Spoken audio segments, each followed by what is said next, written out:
I hear from parents who worry about their former partner's ability to lie and manipulate.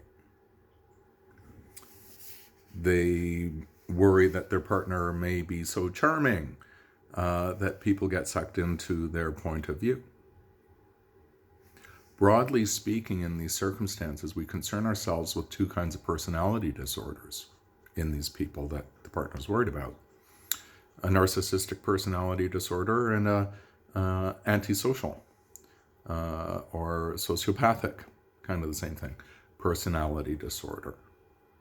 For the narcissistic personality disorder, it's all about that individual. And they look at the world through a lens that says things are always about me, good or bad, and I'm never the source of anything wrong. They can't reflect on their own behavior. So if you tell them there's something wrong with them, they're going to react strongly to that because they truly don't get it.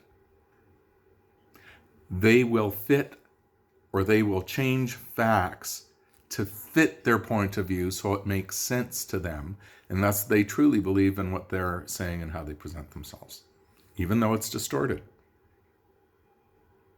Then there are those, the sociopaths or the antisocial personalities, who know what they're doing, but they don't have a conscience. They don't care.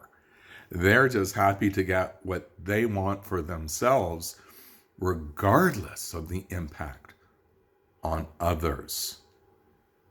Either way, not a good scenario. Whether or not the judge, the assessor, or whoever else can see through these folks, that will vary. And it will vary depending on the sophistication of the person with the personality disorder. Because some people, you can have a personality disorder and present really well.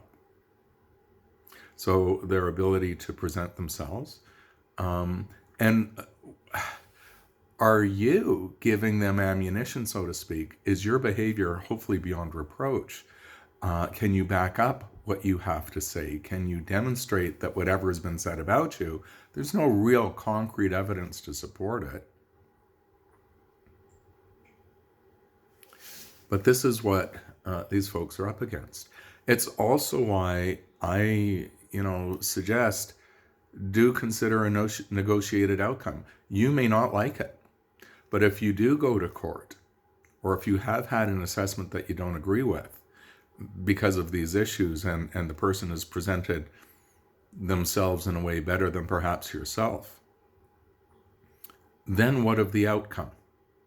It will not, or may not, bode well. These are tough circumstances. So that's why you may want to consider a negotiated outcome, even though you don't like it because of what you're up against. This has nothing to do with fairness. I'm sorry. This has nothing to do with justice. I'm sorry. This has to do with coming to terms with the impact of your situation and the folks you are dealing with. So from that perspective, you may want to sit back with a counselor, your lawyer, and discuss the gravity of your situation in that kind of context, and then determine where do you think you can carve out the best of a lousy outcome. I'm trying to keep it real here. You're not going to, in some of these circumstances, have your day in court and, come out smelling roses. That is a risk. So you hope to mitigate some of those risks with a negotiated outcome, even if it's what I call plug your nose, move forward, resolution. You're always trying to sort those things out in the context of, might it be worse if you look to the courts for intervention? I'm Gary Dierenfeld. I'm a social worker, and I do appreciate the challenging and sometimes disastrous nature of working with folks in these circumstances where they are tied to somebody with that kind of severe personality disorder, even when that person appears to function in society because they can. So get help for yourself, get coaching, meet with someone who truly understands these issues. Hopefully your lawyer gets it. It helps if the lawyer has gray hair. What do I mean by that? Do look for somebody with experience. And in these circumstances, it's also important to not have someone who just wants to rush to court, because that may not provide for the best outcome. Do consider it, but weigh the options. Negotiated settlement, plug your nose, you don't like it, but you get to move forward. Going to court, it could be a crapshoot, and you may not like the outcome whatsoever. So, Gary Darenfeld, I'm a social worker. I truly feel for those folks in these predicaments.